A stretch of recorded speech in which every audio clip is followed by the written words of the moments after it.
হাজির হওয়ার নির্দেশ। স্বাধীনতার ৪৫ বছরেও রাজনৈতিক দলগুলোর মধ্যে সৃষ্টি হয়নি বিশ্বাসের সম্পর্ক। গৌরবময় ইতিহাস সত্ত্বেও রাজনীতি বিমুখ তরুণরা।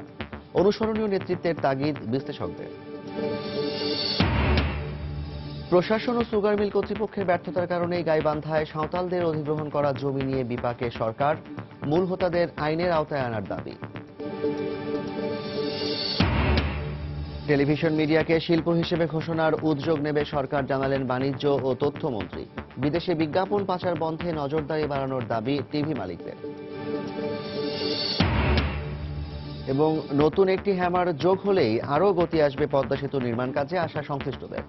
মাওয়া ইয়ার্ডে শেষ হয়েছে পুরো একটি স্প্যান তৈরির কাজ।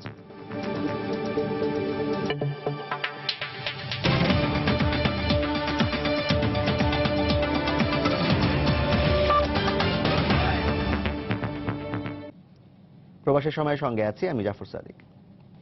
জিয়া চ্যারিটেবল ট্রাস্ট দুর্নীতি মামলায় আত্মপক্ষ সমর্থন করে নিজেকে নির্দোষ দাবি করেছেন বিএনপি চেয়ারপারসন বেগম খালেদা জিয়া।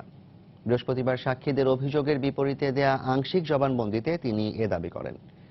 পাশাপাশি সামাজিক ন্যায় বিচার ও মৌলিক অধিকার বিষয়ে আদালতে অসন্তোষ প্রকাশ করেন তিনি। জিয়া চ্যারিটেবল ট্রাস্ট দুর্নীতি মামলায় আত্মপক্ষ সমর্থন করে জবানবন্দি দিতে বৃহস্পতিবার দুপুরে বকশীবাজারে স্থাপিত অস্থায়ী বিশেষ জজ আদালতে যান বিএনপি চেয়ারপারসন বেগম খালেদা জিয়া। এর আগে সকালে জিয়া অরফানেজ ট্রাস্ট মামলায় বাদীকে জেরা করেন তার আইনজীবীরা। পরে সংক্ষিপ্ত বিরতি শেষে চ্যারিটেবল ট্রাস্ট দুর্নীতি মামলায় ৩২ জন সাক্ষীর দেয়া অভিযোগ বেগম জিয়াকে পড়ে শোনান বিচারক। এরপর আত্মপক্ষ সমর্থন করে বক্তব্য রাখেন বিএনপি চেয়ারপারসন। বক্তব্যের শুরুতেই নিজেকে নির্দোষ দাবি করেন তিনি। বেগম খালেদা জিয়াকে জিজ্ঞাসাবাদ করা হয়েছে, ৩২ জন সাক্ষী তার বিরুদ্ধে যে বক্তব্য দিয়েছে সেই বক্তব্যগুলো তুলে ধরা হয়েছে। তিনি সেই বক্তব্যের আলোকে তাকে আদালত জিজ্ঞাসা করেছেন দোষী না নির্দোষ, তিনি নির্দোষ দাবি করেছেন। উনি বলেছেন সকল রাষ্ট্রীয় প্রতিষ্ঠান এই অনির্বাচিত সরকার ধ্বংস করে দিয়েছে।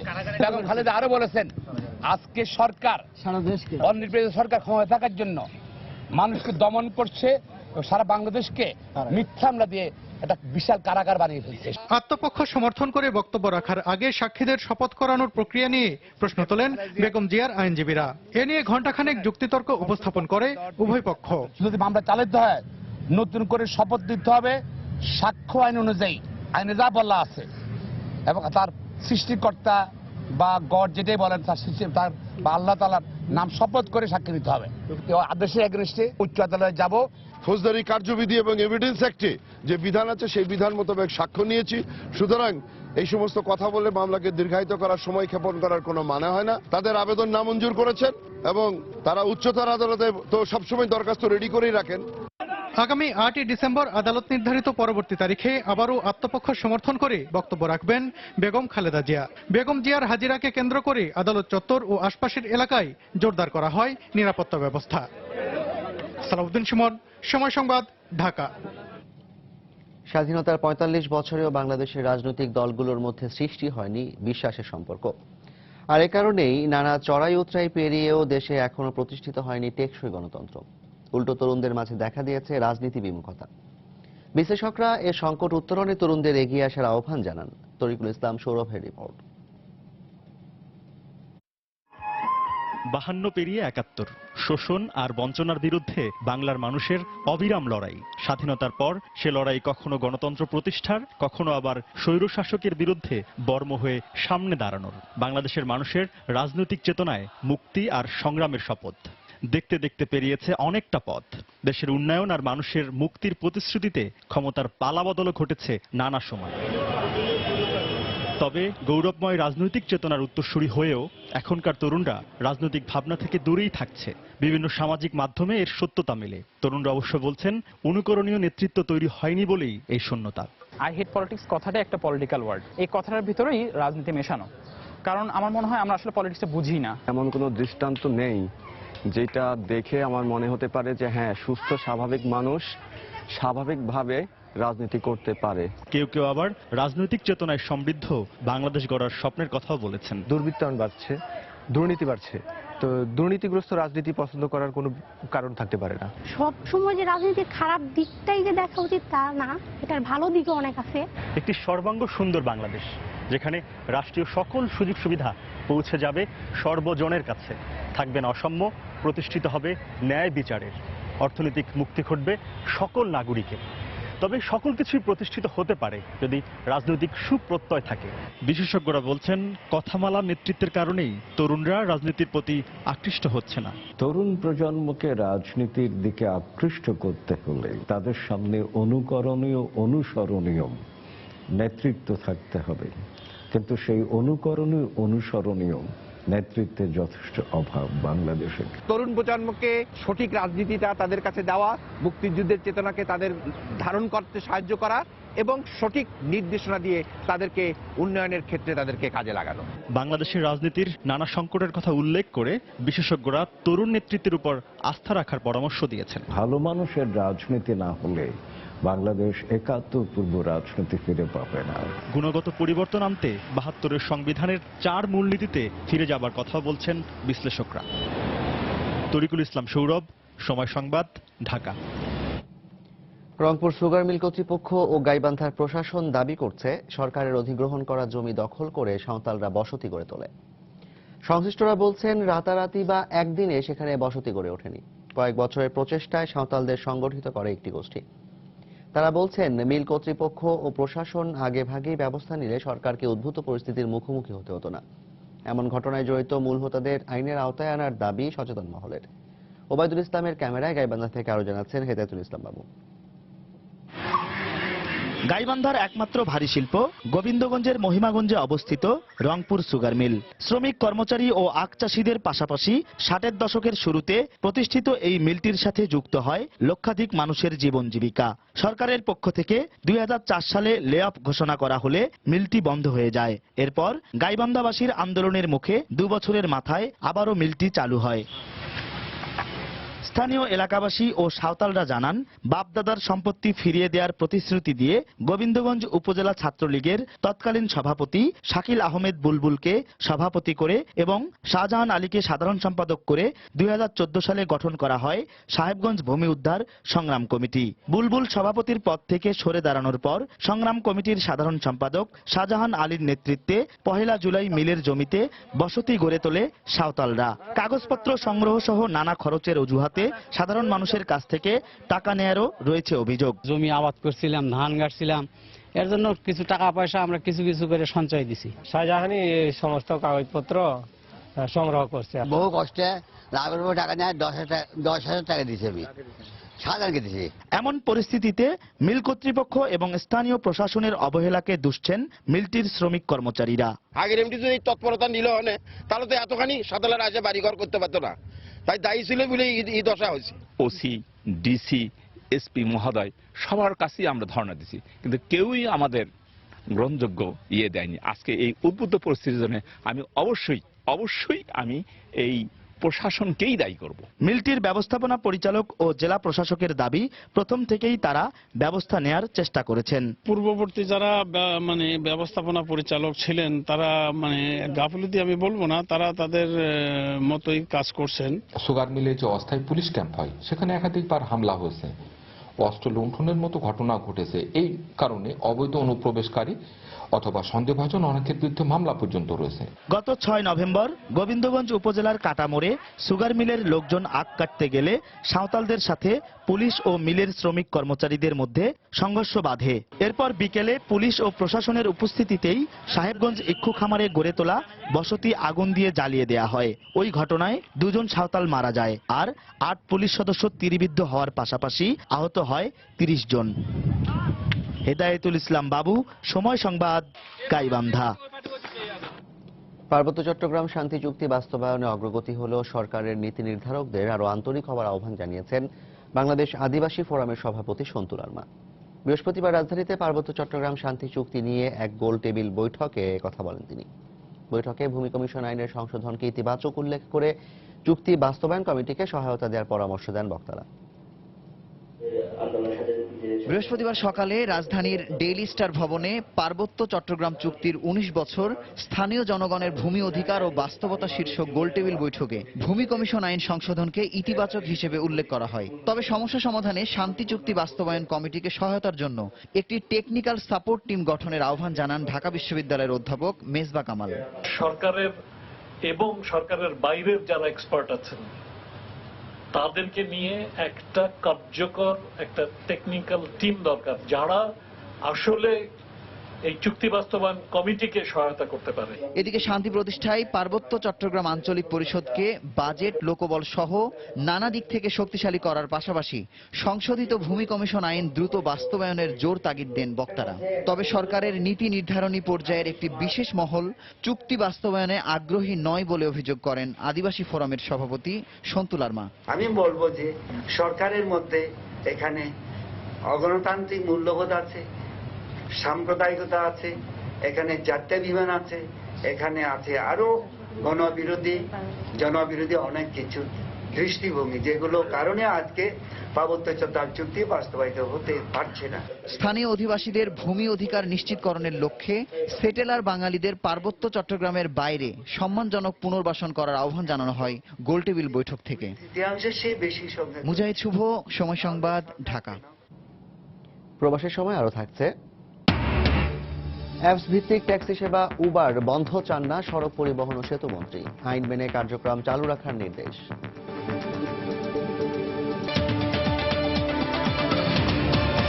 বাংলাদেশের মাটি ব্যবহার করে কাউকে সন্ত্রাসী কার্যক্রম চালাতে দেওয়া হবে না উল্লেখ করে প্রধানমন্ত্রী শেখ হাসিনা আবারও সন্ত্রাসের বিরুদ্ধে জিরো টলারেন্স নীতির কথা পুনর্ব্যক্ত করেছেন। বৃহস্পতিবার বিকেলে 2 দিনের সফরে ঢাকায় আসা ভারতের প্রতিরক্ষা মন্ত্রী মনোহর গোপালকৃষ্ণ প্রভু পারিকরের সঙ্গে বৈঠকে একথা বলেন প্রধানমন্ত্রী শেখ হাসিনা। বিকেলে প্রধানমন্ত্রী সরকারি বাসভবন গণভবনে সৌজন্য সাক্ষাতের সময় মনোহর পারিকরের নেতৃত্বে ভারতের 11 সদস্যের প্রতিনিধি দল শেখ হাসিনার সঙ্গে দেখা করেন। বৈঠকে দুদেশের নিরাপত্তা ইস্যুর বিভিন্ন দিক নিয়ে আলোচনা হয়। বাংলাদেশের কোস্ট গার্ডকে সহায়তার কথা জানান শেখ হাসিনাকে জানান মনোহর পারিকর। এছাড়া আঞ্চলিকভাবে সন্ত্রাসবাদ মোকাবিলা নিয়েও ভারতের প্রতিনিধি দলটি শেখ হাসিনার সঙ্গে কথা বলেন। প্রধানমন্ত্রী পররাষ্ট্র বিষয়ক উপদেষ্টা ছাড়াও ঊর্ধ্বতন কর্মকর্তারা বৈঠকে উপস্থিত ছিলেন।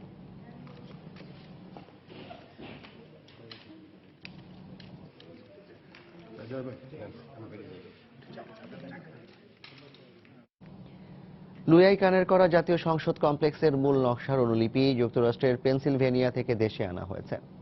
সংসদ সচিবালয়ের অতিরিক্ত সচিবের নেতৃত্বে একটি প্রতিনিধি দল বিকেলে এই নকশা দেশে আনেন। বিষয়টি নিশ্চিত করেছেন স্থাপত্য অধিদপ্তরের প্রধান প্রকৌশলী গোলাম নাসের। সংসদ ভবন কমপ্লেক্স এলাকায় স্পিকারের বাড়ি থাকা না থাকাকে কেন্দ্র করে হওয়া এক মামলার শুনানিতে জাতীয় সংসদের মূল নকশা দাখিলের নির্দেশ দিয়েছিলেন সুপ্রিম কোর্ট।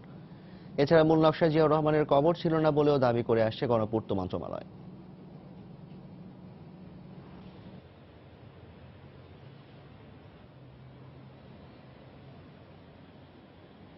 নতুন একটি হ্যামার যোগ হলেই পদ্মা সেতুর নির্মাণ কাজে আরো গতি আসবে বলে মনে করছেন সংশ্লিষ্টরা। মাওয়া ইয়ার্ডে শেষ হয়েছে পুরো একটি স্প্যান তৈরির কাজ। সামান্য কিছু যান্ত্রিক সমস্যার কারণেই নির্ধারিত সময়ে পিলারের স্প্যান বসানো যাচ্ছে না বলে জানিয়েছে কর্তৃপক্ষ। পদ্মা সেতু এলাকা ঘুরে এসে রিপোর্ট এহসান জুয়েলের ছবি তুলেছেন সাইফুল ইসলাম।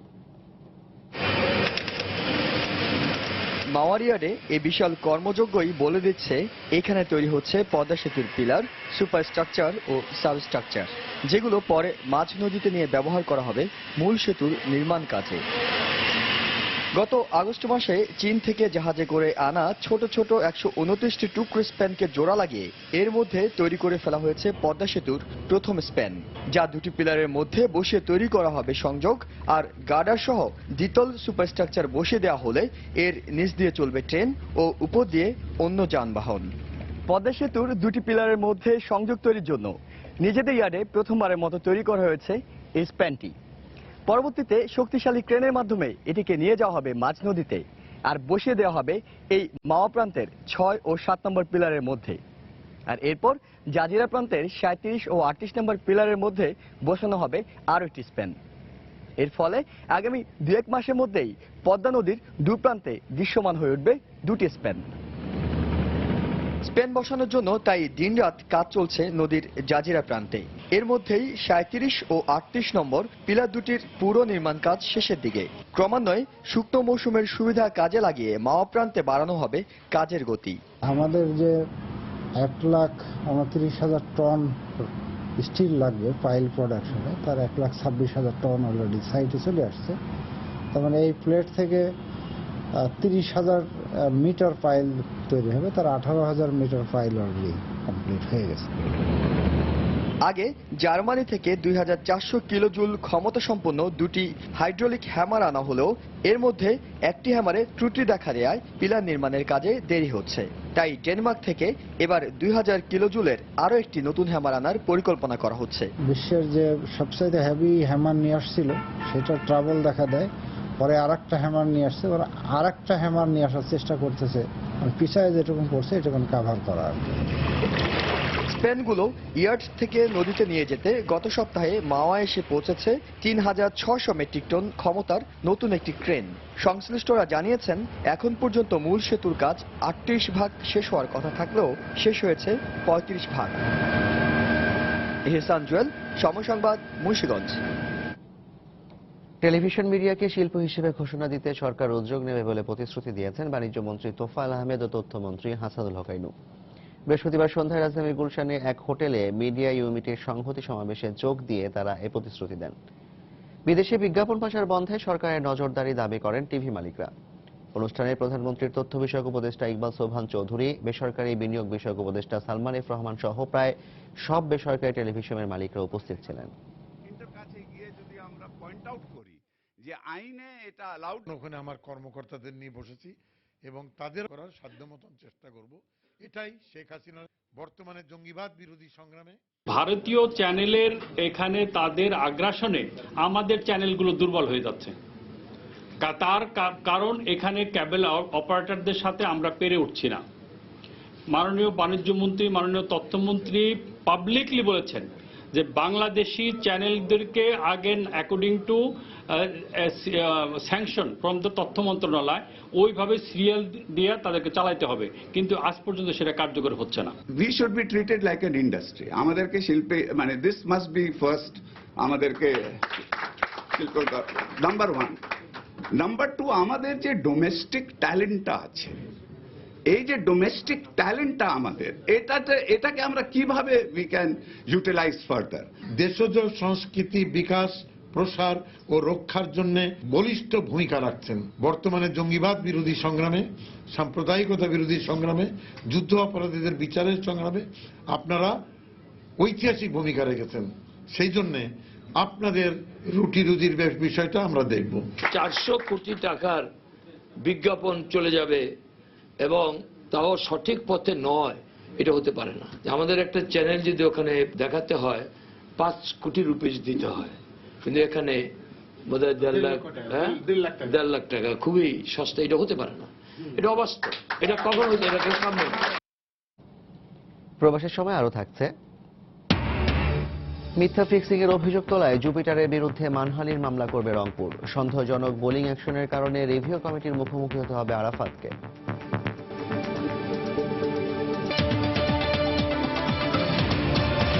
কক্সবাজারের রুখিয়া সীমান্তে 19 জন ও টেকনাফের নাফ নদী থেকে মিয়ানমারের রোহিঙ্গাবাহী 11টি নৌকা ফেরত পাঠিয়েছে বর্ডার গার্ড বাংলাদেশ বিজিবি।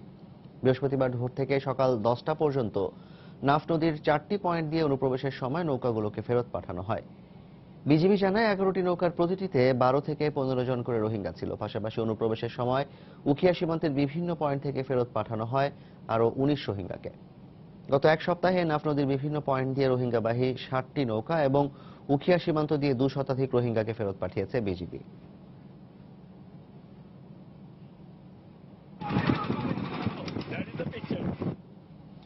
মিয়ানমারের পরিস্থিতি স্বাভাবিক হলে আলাপ আলোচনার মাধ্যমে বাংলাদেশ সীমান্ত দিয়ে অবৈধভাবে প্রবেশ করা রোহিঙ্গাদের ফেরত পাঠানো হবে বলে জানিয়েছেন স্বরাষ্ট্রমন্ত্রী আসাদুজ্জামান খান কামাল।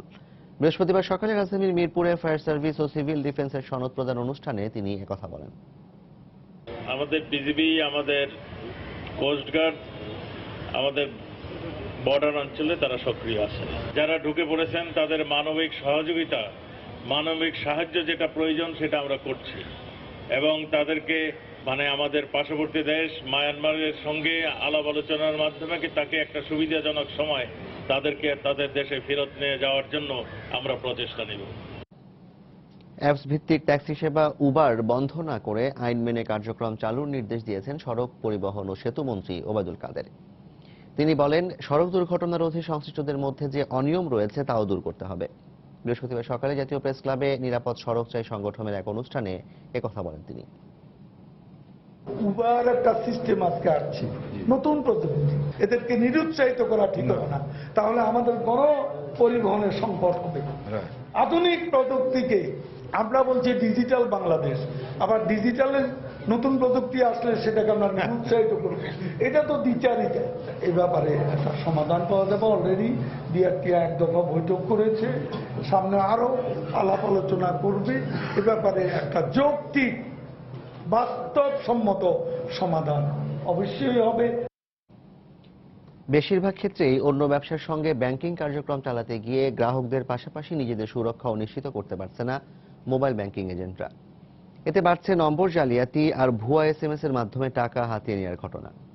সেবাদানকারী প্রতিষ্ঠানগুলো বলছে, নিরাপদ সেবা নিশ্চিতে অঞ্চলভিত্তিক এজেন্ট প্রশিক্ষণ কার্যক্রম জোরদার করছেন তারা। জুবাইর ফয়সালের রিপোর্ট। ব্যালেন্স চেক করে ব্যালেন্সে টাকা নাই, কিন্তু ঠিকই আমার মেসেজ এসে পড়ছে টাকাটা আমাদের ফেরত দিতে হইব। কেমনে দিবেন, এটা কেমনে কি করবেন এটা আপনি জানেন। আমি বলছি না, আমার কাছে টাকা আসে নাই। দেশ জুড়ে হরহামেশাই ঘটছে মোবাইল ব্যাংকিং নেটওয়ার্ক ব্যবহার করে এ ধরনের জালিয়াতির ঘটনা। খুব অল্প সময়ের মধ্যেই স্বল্প শিক্ষিত, নিম্ন ও নিম্ন মধ্যবিত্ত শ্রেণীর কর্মজীবী মানুষের কাছে জনপ্রিয় হয়ে উঠেছে এই সেবা খাতটি, কিন্তু সে অনুপাতে শক্ত হয়ে ওঠেনি এ খাতের প্রাতিষ্ঠানিক কাঠামো। বেশিরভাগ এজেন্টই অন্যান্য ব্যবসার সঙ্গেই চালাচ্ছেন ব্যাংকিং কার্যক্রম। এসব ক্ষেত্রে নানা ধরনের মানুষের আনাগোনার সুযোগে গ্রাহকের তথ্য হাতিয়ে নিচ্ছে অপরাধ চক্র। প্রায় সব দোকানে এরকম ঘটনা ঘটে, কই থেকে কি হইতেছে আমরা বুঝতে পারতেছি না। দোকানদারা কখনো করে না, এটা ওই ফার্স্টে কাস্টমার সাইজে এসে যারা করে ওরাই নিয়ে এগুলা করে। তবে সেবাদানকারী প্রতিষ্ঠানগুলো বলছে, নিরাপদ লেনদেন আর গ্রাহক স্বার্থ সুরক্ষায় অঞ্চলভিত্তিক প্রশিক্ষণের পাশাপাশি কমানো হচ্ছে এজেন্ট আর ব্যাংকের শাখার দূরত্ব। ব্যাংকের সঙ্গে একটা আদান প্রদানের বিষয় রয়েছে, যার ফলে নিরাপত্তামূলক বিষয়গুলোর উপরে প্রশিক্ষণ দেওয়া হয়। আমরা এজেন্ট ট্রেনিং বলি সেটা। যত ব্রাঞ্চ আছে বিভিন্ন ব্যাংকের, সেই ব্যাংকগুলোকে আমাদের এজেন্টরা ব্যবহার করতে পারবে। তাতে তাদের যে একটা বাধ্যগত দূরবর্তী একটা ব্যাংকের ব্রাঞ্চে যেতেই হবে, এই বিষয়টি আর থাকছে না। যদিও প্রযুক্তি বিশেষজ্ঞদের দাবি, নেটওয়ার্ক ভিত্তিক সেবা হওয়ায় মোবাইলে জালিয়াতি ঠেকানো সহজ হলেও বিচারহীনতার সুযোগেই বের হচ্ছে নতুন নতুন অবৈধ পন্থা। মোবাইল ব্যাংকিং ব্যাপারটা কিন্তু যথেষ্ট সহজই, কারণ এটা একটা কমপ্লিট ক্লোজ নেটওয়ার্কের ভিতর হচ্ছে। কিন্তু এখানে কতগুলো বিষয় কিন্তু গত 1 বছর ধরে ঘটছে, আমরা আলোচনা করছি, প্রশ্ন উঠছে, কিন্তু এর কোনো সমাধান আমাদের চোখের সামনে দেখছি না। মাত্র 5 বছরে প্রায় 4 কোটি মানুষকে ব্যাংকিং সুবিধায় এনেছে 19টি ব্যাংকের মোবাইল ফিনান্সিয়াল সার্ভিস। সারা দেশের 5 লাখ ব্যাংকিং এজেন্টের মাধ্যমে এ খাতে দৈনিক লেনদেন হচ্ছে প্রায় 700 কোটি টাকা। জুবাইর ফয়সাল, সময় সংবাদ, ঢাকা। রাজধানীর হাজারীবাগে একটি মানিব্যাগ তৈরির চামড়ার কারখানায় আগুন লেগে 2 শিশু সহ 4 জন দগ্ধ হয়েছেন। বৃহস্পতিবার সন্ধ্যায় হাজারীবাগের ভাগলপুর লেনের একটি বাসায় এই ঘটনা ঘটে। প্রত্যক্ষদর্শী ও আগুনে দগ্ধরা জানান, সন্ধ্যা 6:30টার পর কারখানাটির পাশের ঘরে চুলা জ্বালানোর সঙ্গে সঙ্গে আগুন ছড়িয়ে পড়ে। এতে কারখানার 2 জন শ্রমিক সহ আরো 2 শিশু আগুনে দগ্ধ হয়। তাদেরকে ঢাকা মেডিকেলের বার্ন ইউনিটে ভর্তি করা হয়। চিকিৎসক জানিয়েছেন, এক শিশুর অবস্থা আশঙ্কাজনক।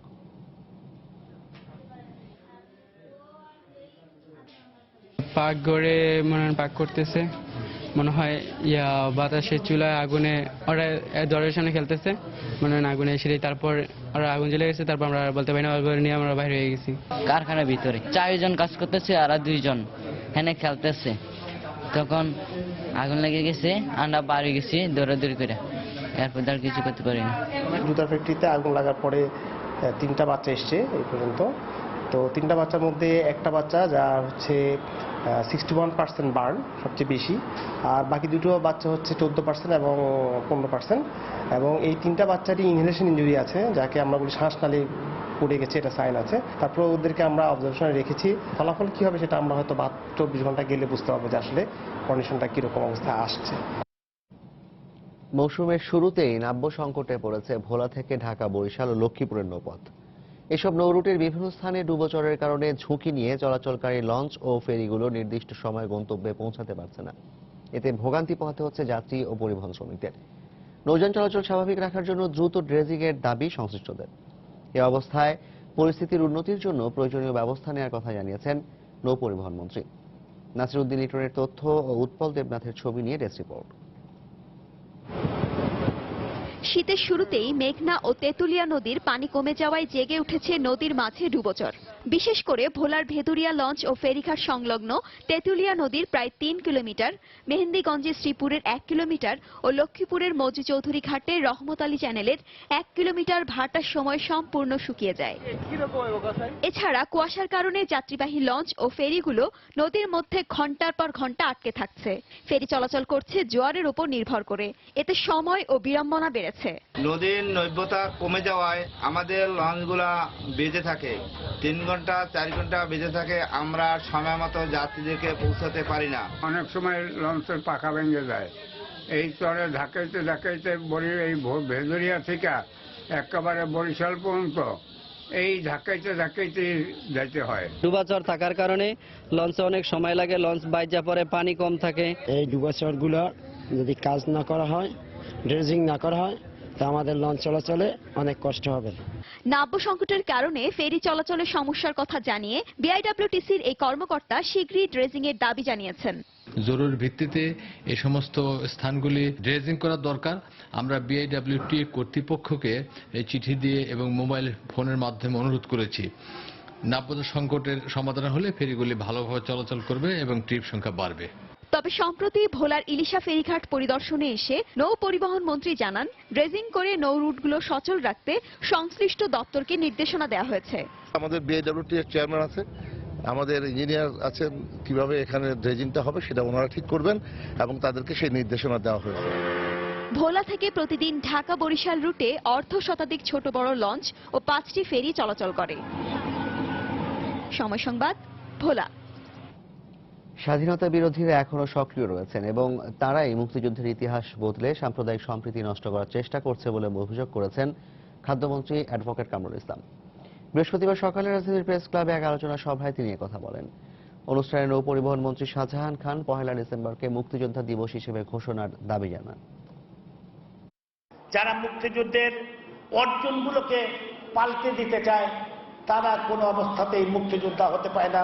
৭১-এর ঘাতকদের প্রেতাত্মারা যারা এখনো বাংলাদেশের স্বাধীনতার বিরুদ্ধে, সার্বভৌমত্বের বিরুদ্ধে, আমাদের চেতনার বিরুদ্ধে এখনো যারা অবস্থান করছে, এই অসাম্প্রদায়িক বাংলাদেশে যারা সাম্প্রদায়িক হানাহানি সৃষ্টি করতে যায়, যারা জঙ্গিবাদের পৃষ্ঠপোষকতা করে, যারা গণতন্ত্রকে হত্যা করতে যায়, আগুন সন্ত্রাস চালায়, সেই অপশক্তির বিরুদ্ধে আসুন আমরা সবাই ঐক্যবদ্ধ হই। এই মুক্তিযোদ্ধার শব্দটি যাতে হারিয়ে না যায়। এই মুক্তিযোদ্ধাদের একটি দিন ছিল, যেই মাসে আমরা বিজয় অর্জন করেছিলাম, সেই ডিসেম্বর মাসের প্রথম দিনেই আমরা এই দিনটিকে স্মরণ করার জন্য মুক্তিযোদ্ধা দিবস ঘোষণার জন্য সরকারের কাছে দাবি জানিয়েছি। আমি বিশ্বাস করি আমাদের মাননীয় প্রধানমন্ত্রী মুক্তিযোদ্ধা দিবস ঘোষণা আশা করি তিনি করবেন। এবার প্রবাসের খবর। মালয়েশিয়ায় নির্মাণাধীন সেতু ধসে একজন নিহত এবং 2 বাংলাদেশি সহ 5 নির্মাণ শ্রমিক গুরুতর আহত হয়েছেন। নিহত ব্যক্তি থাইল্যান্ডের নাগরিক বলে জানায় দেশটির দমকল বাহিনী। বৃহস্পতিবার রাষ্ট্রীয় বার্তা সংস্থা বার্নামার প্রতিবেদনে বলা হয়, বুধবার বিকেলে KL ইকো মিডভ্যালি মেগামলের কাছে এই নির্মাণাধীন সেতুর একটি অংশ ধসে পড়ে। স্থানীয় সংবাদ মাধ্যম জানায়, দুর্ঘটনার সময় শ্রমিকরা সেতুর নিচে বিশ্রাম করছিল। আহতদের ইউনিভার্সিটি মালয় মেডিকেল হাসপাতালে ভর্তি করা হয়েছে।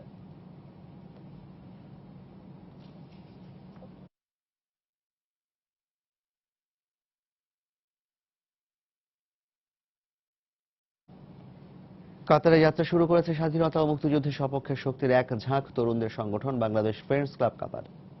প্রবাসের মাটিতে বাংলাদেশের ইতিহাস, ঐতিহ্য ও সংস্কৃতি তুলে ধরার প্রত্যয় নিয়ে বুধবার রাজধানী দোহায় এক অনুষ্ঠানের মধ্য দিয়ে সংগঠনের যাত্রা শুরু হয়। সভায় বক্তারা জানান, বাংলাদেশের সব জাতীয় দিবস উদযাপন করবে সংগঠনটি। একই সঙ্গে কাতার প্রবাসীদের জীবনযাত্রার মান উন্নয়নে কাজ করে যাবে ফ্রেন্ডস ক্লাব। সভা শেষে সাংস্কৃতিক অনুষ্ঠান হয়।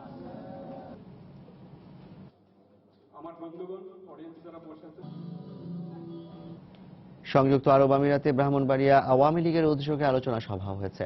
সংগঠনের সভাপতি কামরুজ্জামান কামালের সভাপতিত্বে ও নাসিরউদ্দিন কাউসারের সঞ্চালনায় সভায় প্রধান অতিথি ছিলেন UAE আওয়ামী লীগের সভাপতি আল মামুন সরকার। সভায় প্রধান বক্তা ছিলেন শারজাহ বঙ্গবন্ধু পরিষদের সভাপতি শাহ মাকসুদ। সভায় আরও উপস্থিত ছিলেন আওয়ামী লীগ নেতা দেলোয়ার হোসেন, কাজী মোহাম্মদ আলী, মোহাম্মদ সেলিম সহ আরও অনেকে।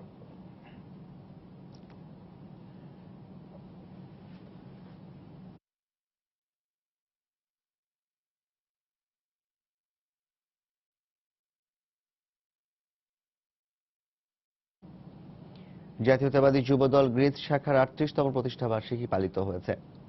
এ উপলক্ষে রাজধানী এথেন্সে গ্রিস যুবদল সভাপতি এম মোর্শেদ খানের সভাপতিত্বে এবং সাধারণ সম্পাদক মাহবুবুল আলমের পরিচালনায় এক আলোচনা সভার আয়োজন করা হয়। এতে দলের নেতাকর্মীরা বক্তব্য রাখেন। সভায় বক্তারা দেশে গুম খুনের মতো ঘটনা বেড়ে যাওয়ায় উদ্বেগ প্রকাশ করেন। এছাড়া সভায় যুবদল গ্রিস শাখার 71 সদস্য বিশিষ্ট কমিটির নাম ঘোষণা করা হয়। আগামী 3 ডিসেম্বর থেকে শুরু হতে যাচ্ছে 14তম আন্তর্জাতিক স্বল্প দৈর্ঘ্য ও মুক্ত চলচ্চিত্র উৎসব। 8 দিনব্যাপী এই উৎসবে 109টি দেশের প্রায় 25,000 চলচ্চিত্রের মধ্যে বাছাই করা 550টি চলচ্চিত্র প্রদর্শিত হবে। বৃহস্পতিবার বিকেলে জাতীয় প্রেস ক্লাবের সংবাদ সম্মেলনে এ তথ্য জানানো হয়েছে। 500 বেশি ছবি আমরা দেখাবো, যেটি আমাদের জন্য তো বটেই, মানে এই চলচ্চিত্র উৎসবটির জন্য একটি রেকর্ড এবং বাংলাদেশের যে কোনো চলচ্চিত্র উৎসবের জন্য একটি রেকর্ড। 109টি দেশে ছবি আমরা দেখাতে পারছি। 2,500 চলচ্চিত্র থেকে 550 বাছাই করেছে এবং 550 থেকে হয়তো 4টা ক্যাটাগরিতে 4টা চলচ্চিত্র আসবে, তো খুব ডিফিকাল্ট। আন্তর্জাতিক প্রসঙ্গ। যুক্তরাষ্ট্রের মেরিল্যান্ডের বাল্টিমোরে অজ্ঞাত বন্দুকধারীর গুলিতে 2 জন নিহত হয়েছেন। আহত হয়েছেন আরও 4 জন। প্রত্যক্ষদর্শীর বরাত দিয়ে সংবাদ মাধ্যম জানায়, বুধবার বাল্টিমোরের একটি রেস্টুরেন্টের সামনে জড়ো হওয়া লোকজনকে লক্ষ্য করে গুলি চালায় অজ্ঞাত এক ব্যক্তি। এ সময় 6 জন গুলিবিদ্ধ হন। এতে ঘটনাস্থলেই 2 জন নিহত হন। পরে পুলিশ সেখানে পৌঁছে আহত 4 জনকে উদ্ধার করে হাসপাতালে নিয়ে যায়। পুলিশ জানিয়েছে, হামলাকারী পালিয়ে গেছে, তবে তাকে ধরতে অভিযান চলছে।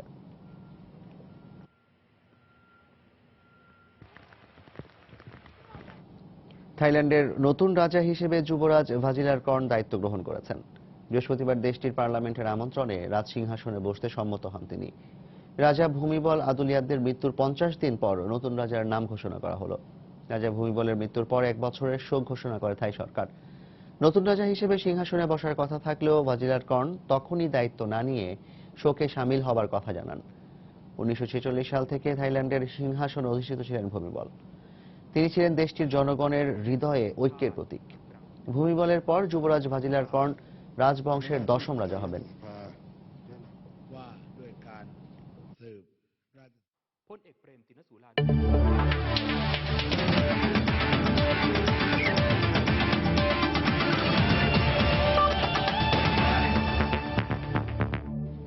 মিথ্যা ফিক্সিং এর অভিযোগ তোলায় জুপিটার ঘোষের বিরুদ্ধে মানহানির মামলা করবে রংপুর রাইডার্স। একথা জানিয়েছেন ফ্র্যাঞ্চাইজির চেয়ারম্যান ডক্টর ইর্তেজা হাসান। তিনি জানান, জুপিটার অভিযোগ তোলার আগেই তাকে দল থেকে বরখাস্তের কথা বিসিবিকে অবহিত করেছিল রংপুর রাইডার্স। আমাদের 2 তারিখে একটা পার্টি ছিল, পার্টি থেকে শাবিক ভাই ম্যানেজার বলে দিয়েছিলেন যে আপনার পার্টির পরে সবাই 12টার মধ্যে রুমে ব্যাক করবেন। ও 2 তারিখে রুমে ব্যাক করেছে হচ্ছে আপনার 3:30টার সময়। 12:56 সে তার একজন নারী অতিথি নিয়ে সে রুমে ঢুকেছে এবং 40 মিনিট পরে সে সেখান থেকে বের হয়েছে। আমরা বিসিবির সাথে কথা বলেছি এবং বিসিবি সংশ্লিষ্ট কর্তৃপক্ষের সাথে কথা বলেছি। বিপিএল ফাইনাল খেলার পরে আমরা 10 থেকে 11 তারিখে আমরা আইনানুগ ব্যবস্থা নিব জুপিটারের বিরুদ্ধে। রাজশাহী কিংসের বিপক্ষে ম্যাচে প্রশ্নবিদ্ধ বোলিং অ্যাকশনের দায়ে অভিযুক্ত হলেও বিপিএলে খেলতে পারবেন রংপুর রাইডার্সের স্পিনার আরাফাত সানি। তবে বিপিএল এর পর বিসিবি রিভিউ কমিটির মুখোমুখি হতে হবে এই বাঁহাতি স্পিনারকে। একথা জানিয়েছেন বিসিবি রিভিউ কমিটির সদস্য ওমর খালিদ রুমি। এই মুহূর্তে কিছু করা যাবে না, এই কারণে কারণ আমাদের এই মুহূর্তে করতে গেলে সময় লাগবে। আবার ভিডিও করতে হবে, ওকে ভিডিও করে আবার দেখতে হবে, আবার আগের মতো সেম প্রসেস যেতে হবে। অনগোয়িং প্রসেস যেটা সেটা হচ্ছে ও খেলবে, কিন্তু তারপরে ওকে আমাদের কাছে আসতে হবে, আমাদেরকে রিহ্যাবের ব্যাপার চলে আসবে। বিদেশি প্লেয়ারের জন্য আমরা কোনো রকম কাগজপত্র তৈরি করিনি। এখন ওইটা নিয়ে আমাদের চিন্তা করতে হবে যে ভবিষ্যতে যদি না হয় সেজন্য আমাদের ওই রকম কাগজপত্র তৈরি করতে হবে। এ পর্যায়ে শীর্ষ সংবাদ জানিয়ে দিচ্ছি আরেকবার। দুর্নীতির মামলায় আদালতে আত্মপক্ষ সমর্থন করে নিজেকে নির্দোষ দাবি করলেন বেগম জিয়া। 8 ডিসেম্বর আবারও হাজির হওয়ার নির্দেশ।